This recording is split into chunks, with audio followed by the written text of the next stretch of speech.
News Station.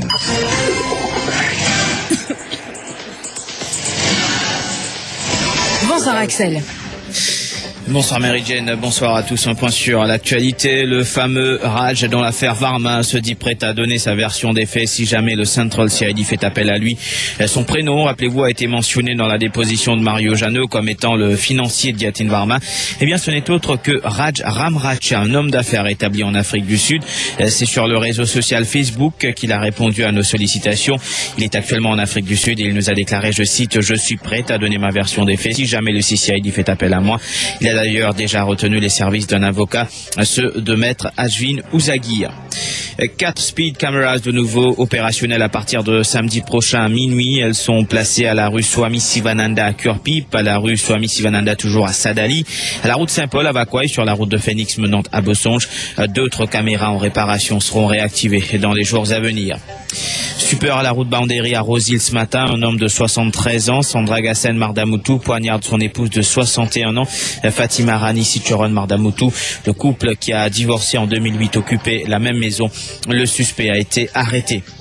Les employés de la CNT remportent une deuxième manche après avoir récupéré hier la ligne 141 et obtenu la garantie sur l'ouverture des négociations sur la révision salariale. Ils ont réussi ce matin à faire reculer la NTA. Ainsi, la CNT récupère 5 autres lignes dont elle avait le monopole avant que ces dessertes ne soient allouées aux opérateurs privés. À l'issue de la réunion avec la NTA ce matin, les syndicalistes étaient visiblement satisfaits. Mais après la grève dans le transport en commun, un autre mouvement de protestation se profile, cette fois dans le secteur de l'éducation.